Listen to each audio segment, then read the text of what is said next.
hoy nos acompaña en el episodio de Educación Consciente María Eugenia Heredia y la verdad es que es un honor y un placer tenerla de invitada porque tiene un historial del movimiento, de la danza, del cuerpo, de todo lo que tiene que ver con la conciencia corporal. Tiene una preparación que de verdad a mí me asombra cada vez que escucho sus pláticas, que escucho sus clases. Maru, un placer tenerte hoy aquí y de verdad, pues preséntate tú porque va a ser la mejor presentación que puedas hacer con con todo ese currículum tan vasto que tienes.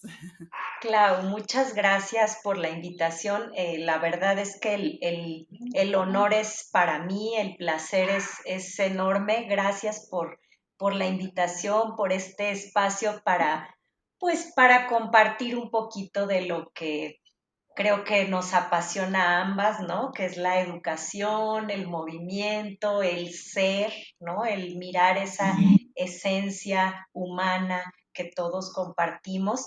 Y pues a manera de presentación, ¿qué puedo yo decir? Creo que pues justamente lo que he mencionado, la educación y el movimiento han sido pilares en mi formación, tanto formal, profesional, como estas búsquedas personales que yo he ido haciendo, ¿no? De desarrollo personal, humano, y que pues desde ahí desde el lugar que me gusta trabajar para los demás, ¿no? Entonces, bueno, a grandes rasgos yo me formé como docente de danza clásica. Desde luego bailé un tiempo en el Ballet de la Ciudad de México. Me formé como maestra en la Escuela Nacional de Danza Clásica y Contemporánea y pues he dado clases de técnica de danza clásica y y varias de sus aledañas que conforman el currículo de un bailarín en la Escuela Nacional de Danza Clásica y Contemporánea de Limba, en el Centro Cultural Olinjolistli, en algunas universidades y centros privados también. Y luego, por otra parte, pues me formé como psicóloga en la UNAM, concluí mi carrera, ¿no? Y luego hice una maestría en psicoterapia gestalt, que pues escogí esa línea porque justamente tiene esta fuerte orientación, por un lado, a mirar a la persona en el presente y por otro, en el presente corporal, ¿no? En toda esa información que nuestro cuerpo nos da acerca de lo que nos está pasando como individuos, como seres humanos. Y por otro lado, también a la inversa, ¿no? Todo lo que podemos transformar, reeducar cuando es necesario en nuestro ser a través de poner atención también al cuerpo, ¿no? Y bueno, finalmente en los últimos meses, en el último año, felizmente he podido formarme como educadora de movimiento dentro del método Franklin, que es un método completamente basado en evidencia científica, en la anatomía y la biomecánica del cuerpo, llevada a la experiencia, ¿sabes? Es decir, no estudiamos solamente cómo se llama el hueso, el músculo y cómo se conecta con otro, sino que de ahí se pasa a experimentar cómo se siente ese músculo, ese hueso, ese órgano moviéndose en relación con el resto del cuerpo. Y luego es una herramienta muy poderosa para incidir en la experiencia corporal, porque justo corporal y de movimiento, porque justamente desde una visión, diría yo, bastante occidental, busca justo la integración cuerpo-mente y la búsqueda de transformar esa experiencia en una más positiva, ¿sabes? Entonces, pues bueno, me extendí un poco quizá, pero ese es como el punto de partida. de mi trabajo, de mi experiencia en el mundo del movimiento, de la educación. Y vaya, creo que eres la primer mexicana docente que está en esta metodología y en esta certificación. Yo había leído libros, pero lo veía como inalcanzable, ¿no? Era así como ese espacio de, uy, está muy elevado ese lugar de conciencia corporal y de entendimiento del cuerpo y de repente, ¡pum!, veo que tú ya estabas en ese proceso y dije, qué joya para los que serán tus alumnos las próximas generaciones. Algo que noto en las aulas tradicionales de escuela es que el movimiento es fundamental y está coartado. O sea, es como este lugar donde no te muevas, siéntate. Y los niños crecen viviendo, pensando que esa realidad está mal moverse, está mal ejecutar el movimiento natural y qué contradictorio contra todo lo que en la danza se dice del permitir el movimiento, incluso a nivel óseo, el que el niño se mueva, brinque, pues tiene un propósito el fortalecimiento óseo de su esqueleto, ¿no? Tiene un propósito el que el niño se esté moviendo constantemente cuando es pequeño. Y pues aquí me encantaría irnos a este lugar inicial en donde la historia, tú eres una promotora de la historia, de la danza, de los conceptos. ¿Cuándo es que el hombre, cuándo es que el ser humano, con la conciencia que tiene, toma este espacio de decir, mi cuerpo no solo es una máquina física, sino también tiene muchas posibilidades de moverse, de expresar, de muchas cosas, pero históricamente, ¿cómo evolucionan estas ideas del movimiento consciente?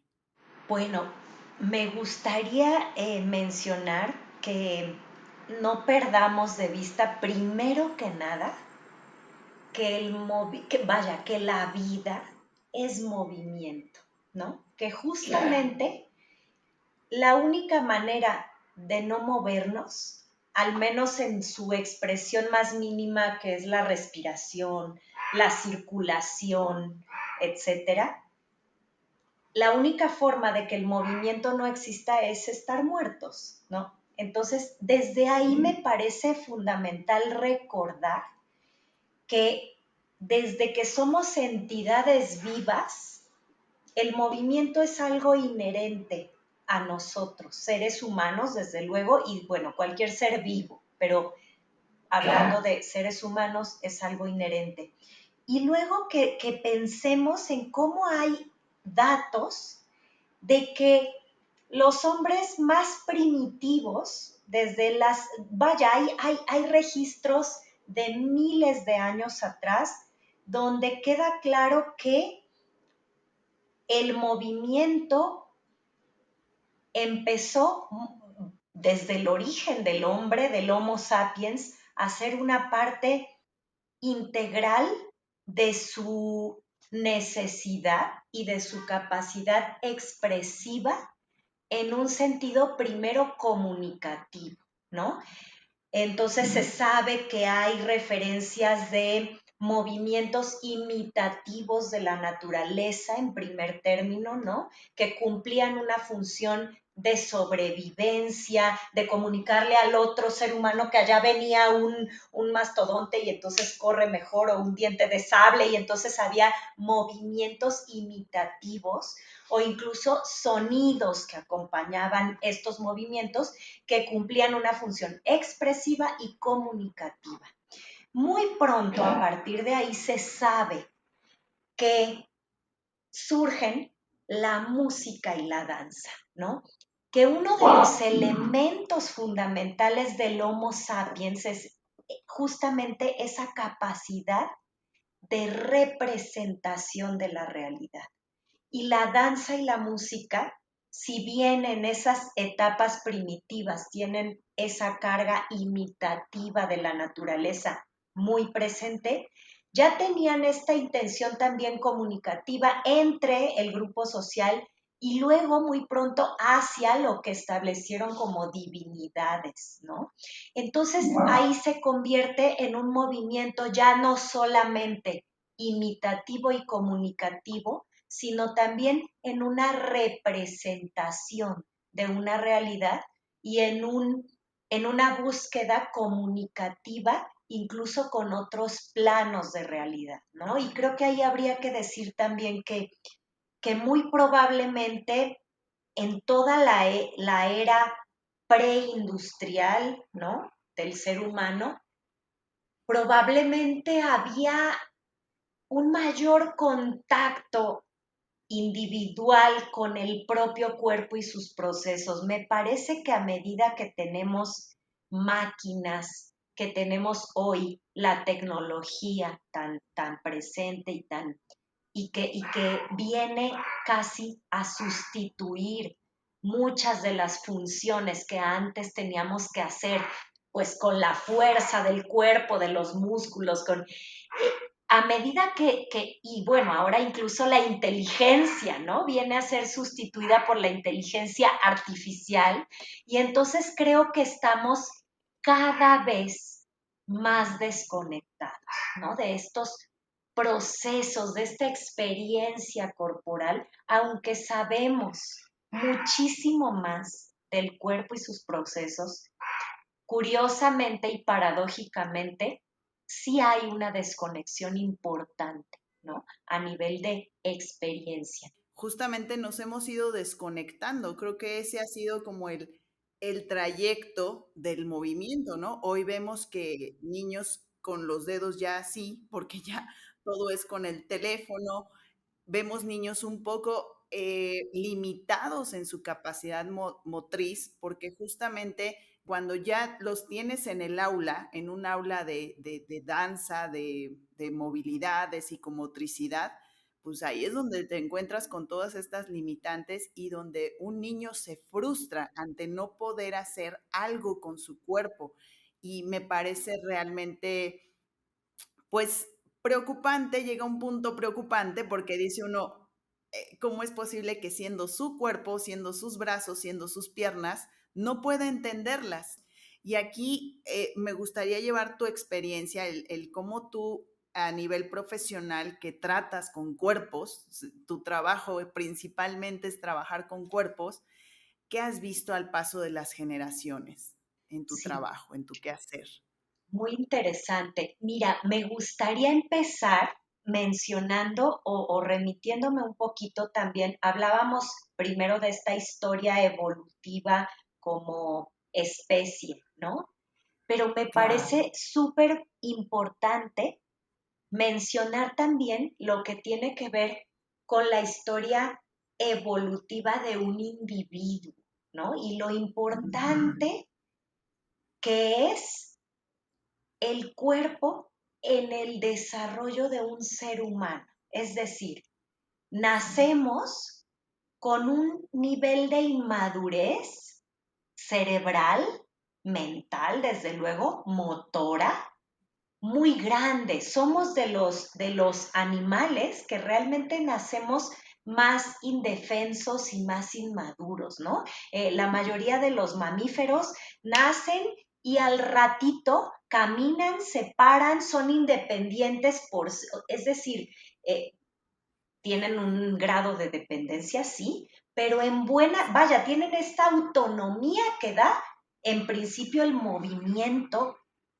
fuera de ser cargado, cosa que un bebecito que nace, pues pasa por lo menos el primer año de su vida dependiendo completamente de ser cargado, ¿no? Y me parece aquí importante destacar que justamente el desarrollo del cerebro y la madurez cerebral, de lo cual va a depender absolutamente todo, toda la vida de un ser humano, todos los procesos, todas las interacciones, al inicio de la vida sucede gracias al movimiento, ¿no? El bebecito empieza a desarrollar sus capacidades a partir de moverse.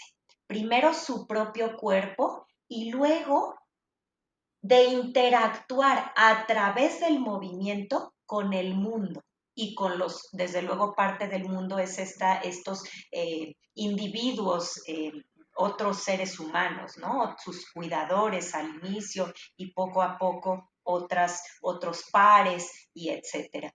Pero entonces, ciertamente, en los últimos tiempos, en la era de la tecnología particularmente, pues vamos limitando enormemente, ¿no? La posibilidad de movimiento. Vivimos desde muy pronto con la necesidad de movernos en vehículos motorizados, tenemos un montón de aparatos que hacen muchas de las cosas que en otras épocas hacían los seres humanos con su propia fuerza, habilidad motriz, gruesa, fina, etcétera. Y eso genera desarrollo en el cerebro humano, ¿no? Entonces, sin duda, se nota muchísimo en las generaciones actuales, en los niños, en los jovencitos, esta influencia importante de todo este mundo tecnológico, mecánico, etcétera, que limita ciertamente el movimiento en muchos sentidos, ¿no? Y entonces eh, es evidente, sí a nivel motor, a nivel de alineación corporal, postura, a nivel de fuerza, a nivel de coordinación, pero también a nivel de desarrollo mental, intelectual, relacional. No voy a satanizar, ¿no? Sin duda, esta era nos ha impulsado también a comprender cosas de otra manera, a inventar nuevos mundos, a tener posibilidades comunicativas muy distintas, con personas distantes, nada menos que estamos hoy aquí conectadas vía la tecnología, ¿no? Pero ciertamente también hay una limitación importante en la experiencia de movimiento del cuerpo, ¿no? Donde pareciera que el cuerpo se ha convertido en muchos casos en este vehículo que permite trasladar un intelecto, ¿no? Donde casi lo único que tiene valor es ese intelecto productivo, además, ¿no? Entonces, otra expresión corporal que está presente en la actualidad, muy presente, creo yo, es el cuerpo como objeto, ¿no? Como objeto porque debe ser de cierta forma, debe tener ciertas capacidades, debe desplegarse de determinada manera, pero entonces es esta visión de objeto desde el exterior, ¿no? Eso creo que también, aunado a esta forma que depende quizá los sectores sociales, productivos que veamos, las etapas de vida quizá, ¿no? Estará más acentuado uno u otro, pero creo que también es una forma que el cuerpo adquiere en la era moderna actual, que está ahí presente, ¿no? El cuerpo como objeto. Impacta totalmente en las emociones del ser humano, ¿no? O sea, cuántos problemas de autoestima a través de pensar que tenemos que igualar un prototipo por la mercadotecnia, porque además eso vende mucho, ¿no? O sea, esta parte de la ropa, de los maquillajes, de la música, de la danza, porque se ha visto también una transformación importante a nivel dancístico, ¿no? Los que estamos en medio de la danza a veces decimos, híjole, pero ¿qué sentido tiene moverse de esa manera tan sugestiva ante un público que realmente no necesitamos ver la totalidad, ¿no? A veces se puede representar artísticamente desde lugares mucho más respetuosos estos temas que tienen que ver con el amor, con la danza, con muchas cosas y poner como objeto el cuerpo, pues nos limita, ¿no? Y vemos que a etapas muy tempranas lo están ya recibiendo a nivel visual, a nivel auditivo, y llegan con yo quiero bailar así, yo quiero este vestuario, yo quiero, y tiene uno que regular, ¿no? Y volver como a hacer este trabajo de, espera, por aquí no va el camino, tenemos que reconfigurar un poco la idea y a veces causamos molestia entre los papás, entre los alumnos, por todas estas ideas de un prototipo del cuerpo, de cómo funciona, ¿no? Y háblese para cuando lo criticas y háblese para cuando estás imitando algo, porque también la crítica hacia el cuerpo ya no se recibe fácilmente. O sea, aunque sea una cuestión de salud, una cuestión que tenga que ver, por ejemplo, en la danza, yo veo que ahora con este tema de, no, es que no le puedes decir que tiene que estar delgado el cuerpo porque si no ya es un asunto en contra de su integridad, ¿no? Pareciera que tiene que, este ámbito de la danza que tiene que ver con la salud corporal de ciertos kilogramos en puntas, ya es un peligro, ¿no? Para estar en este espacio. No lo, ya perdimos esa dimensión, ya perdimos eso porque hay tanta información al respecto del cuerpo que ya se perdió. Entonces, ahí emocionalmente, tú que eres terapeuta, que tienes esta parte tanto del conocimiento del cuerpo muy profundo, pues también de la mente, ¿cómo se vincula el cuerpo con las emociones? Algo que hay que mencionar es que las emociones son estas reacciones que son generadas por situaciones externas o internas incluso. Un pensamiento puede generar una emoción igual de intensa que una situación, ¿no? Externa, social, de interacción. Algo importante aquí que decir también es que el cerebro, y en relación a esto que estaba mencionando, el cerebro no distingue de una realidad respecto de un pensamiento, ¿no? Al final, un pensamiento es una realidad interna. Una emoción siempre va a generar algo que yo puedo interpretar como una sensación. Yo puedo, sale un perro, salto y puedo darme cuenta si presto un poco de atención que mi ritmo cardíaco se aceleró, que mi respiración se aceleró, que me sudaron las manos, no sé. Cada quien será diferente. Si yo, no sé, recibo una respuesta golpeada, puedo sentir calor, puedo sentir sudoración, puedo sentir que se agita mi respiración y entonces lo interpreto como estas sensaciones me informan que estoy enojado. Y ahí vamos a otro nivel, ¿no? Que tiene que ver con cuando hablamos de sentimientos. Cuando ya nosotros le ponemos a una emoción una etiqueta mental y le damos una interpretación a esas sensaciones que emergen en respuesta a una situación, estamos hablando de un sentimiento, ¿no?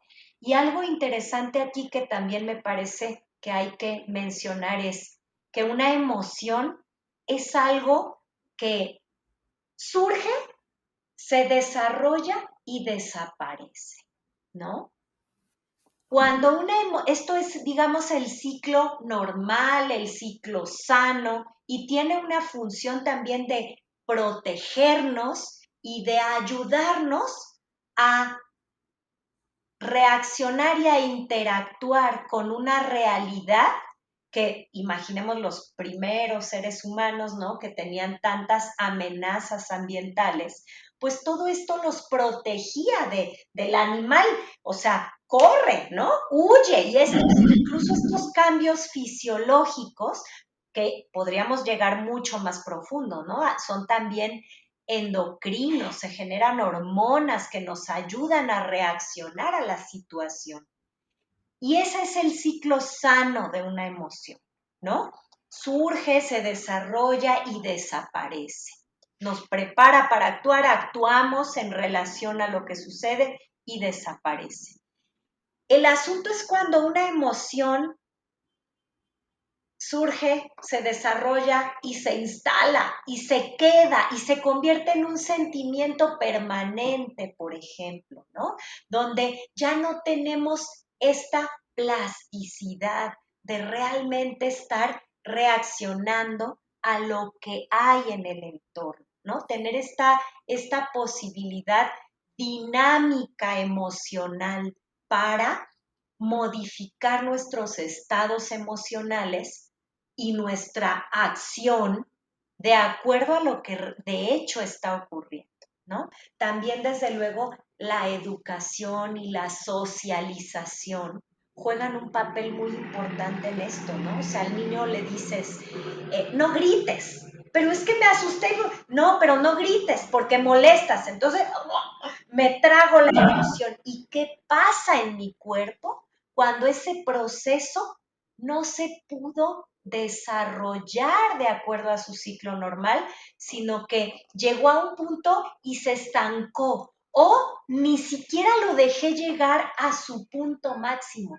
sino porque no se ve bien, porque no se ve bien estar tan feliz en determinados contextos, ¿no? Y entonces, ¿cómo vamos aprendiendo a mantener esta posibilidad de ese dinamismo emocional, a mantenerlo planito, ¿no? Dentro de un nivel y de una zona que no moleste a nadie, que no intimide a nadie, porque tenemos miedo realmente a veces de las expresiones emocionales, ¿no?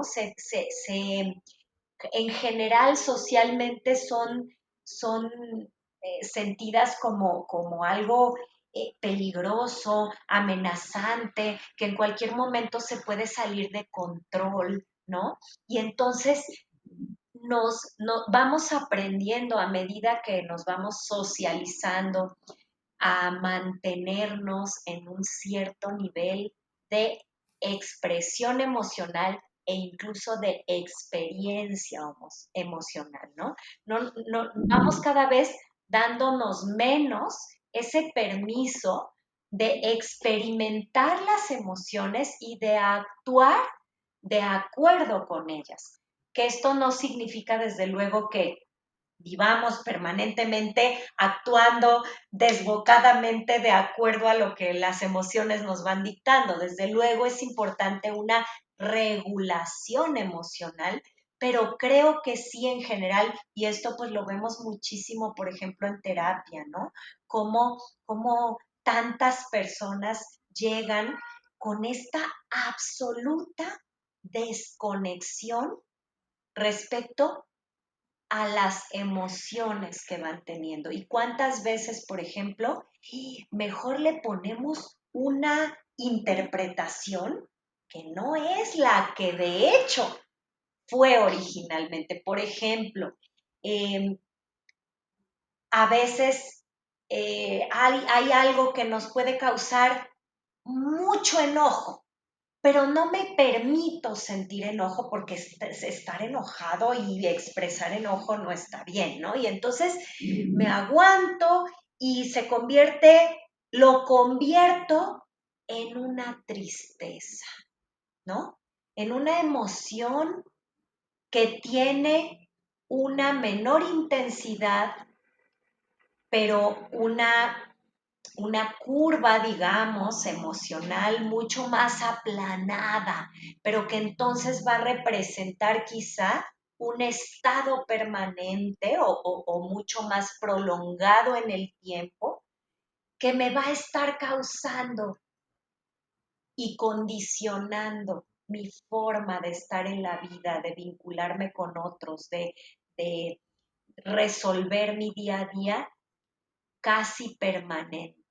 Y bueno, ese tipo de situaciones suelen generar hasta temas que se somatizan, ¿no? Problemáticas psicosomáticas que me empiezan a generar ya no solo un malestar mental y emocional, sino corporal. ¿Por qué? Porque ese enojo estaba en alguna parte, ¿no? Estaba en esa adrenalina que generé, en ese ritmo cardíaco, en esa respiración que yo aplané y entonces esto va a generar una serie de ajustes que el cuerpo tiene que hacer incluso para solucionar o resolver esa situación emocional y llevarla a este nivel de más baja intensidad que aparentemente es más aceptable, es más aceptado socialmente, pero que a veces individualmente pues tienen costos muy importantes, ¿no? Y para concluir este punto, creo que también socialmente para mí es increíble darme cuenta, tengo un hijo pequeño de 6 años, ¿no? Y me impresiona, por ejemplo, cuánto empiezan a aprender los niñitos desde tan tempranas edades acerca del mundo, ¿no?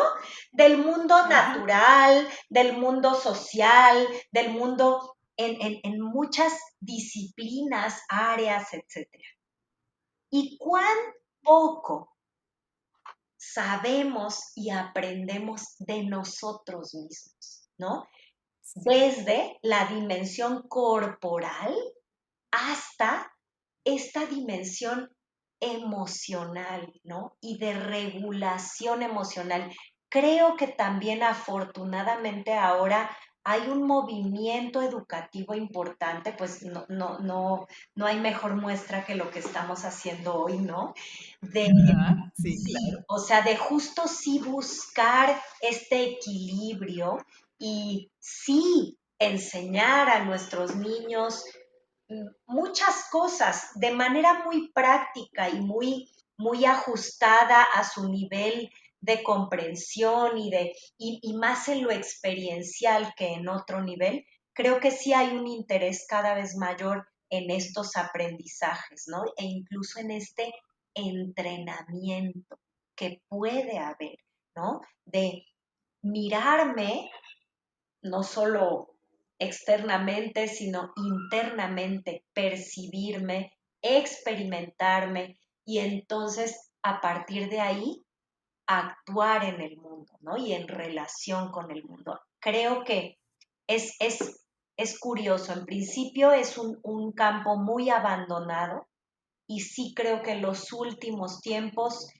no sé, quizá 15 años, 10 años, está un poquito más atendido, ¿no? Lo cual me parece un acierto enorme y una necesidad fundamental.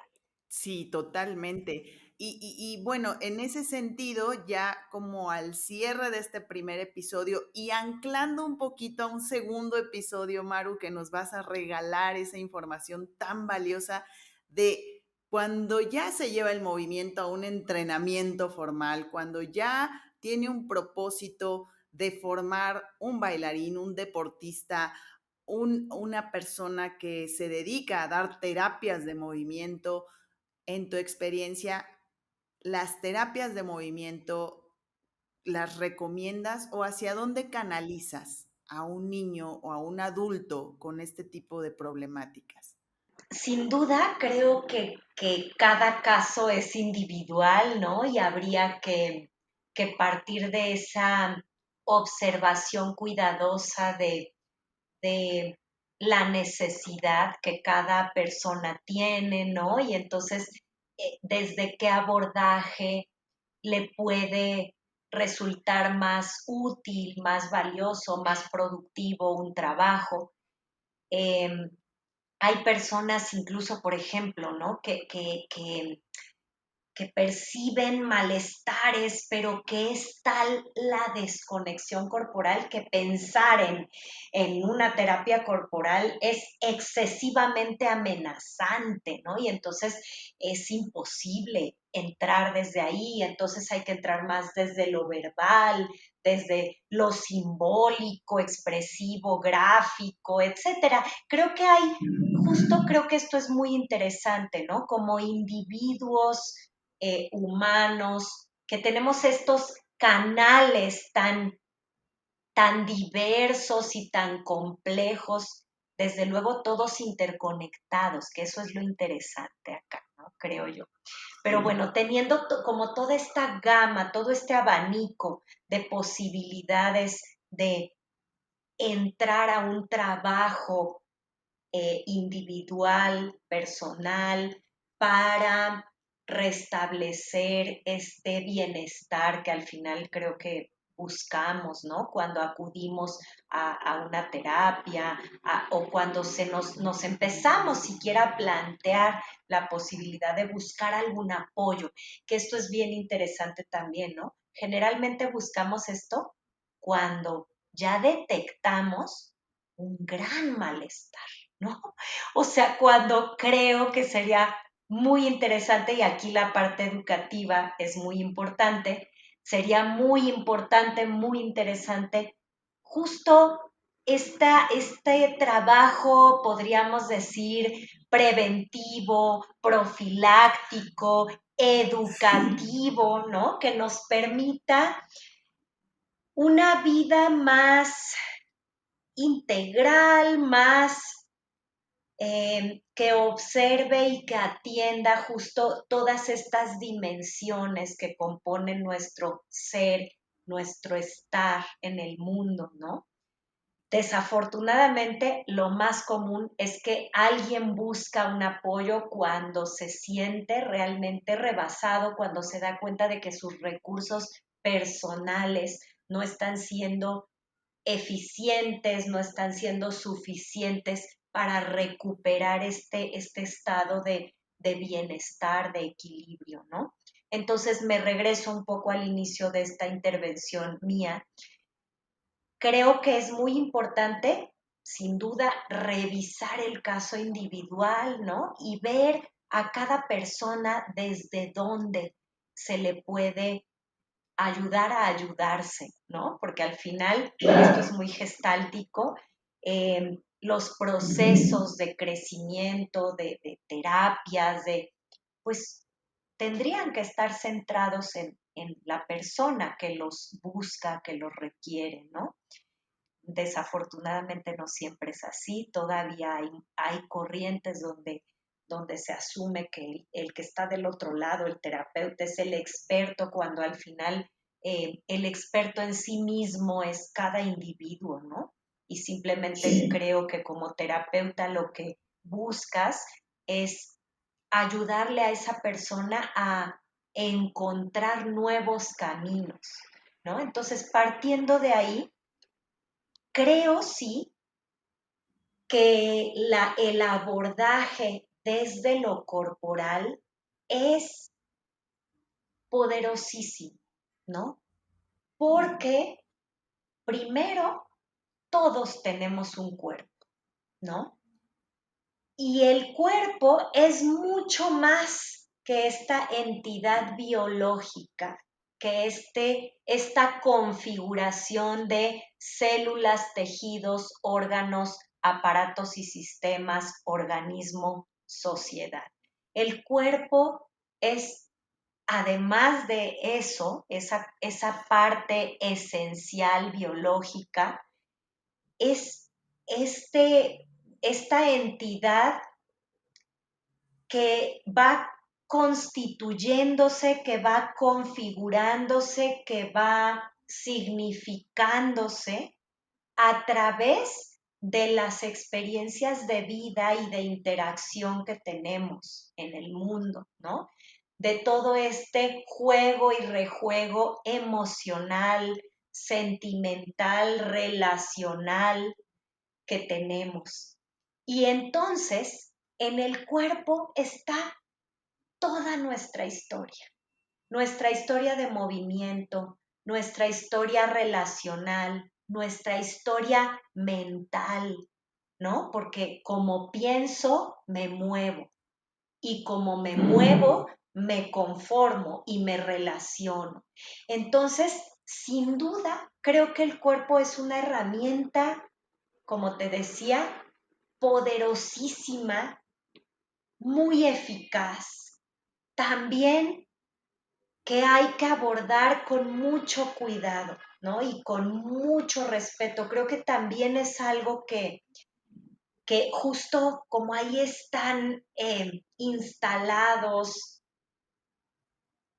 todas estas cosas que he mencionado, ¿no? Nuestra historia, nuestro ser más profundo, de pronto podemos tocar, metafóricamente hablando, situaciones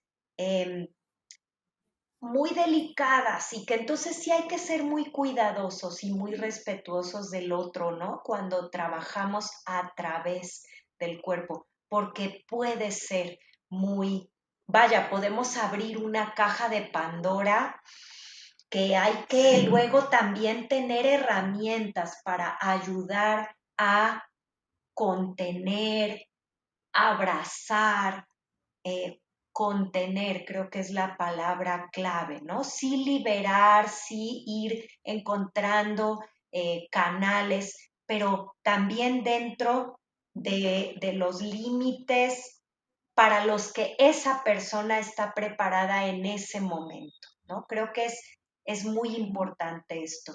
Entonces, sin duda, creo que el trabajo a través del cuerpo es un camino maravilloso que tenemos los seres humanos para trabajar en esta educación, reeducación cuando es necesario e incluso en estos aspectos clínicos, terapéuticos que pudieran requerirse, ¿no? Sin duda se requiere, pues sí, formación, experiencia, sensibilidad para acompañar, ayudar a conducir estos procesos, pero creo que es una gran herramienta, ¿no? Una herramienta desde partiendo de la realidad de que todos somos cuerpos, ¿no? En principio, esa es nuestra expresión en este mundo material, pues sin duda es una vía de acceso bastante directa al ser, ¿no? No fácil porque también eh, no es, no se puede leer literalmente, ¿no? Una postura específica X, la que sea, en una persona puede tener un significado y en otra puede tener uno incluso opuesto, aunque en la forma se parezcan, ¿no?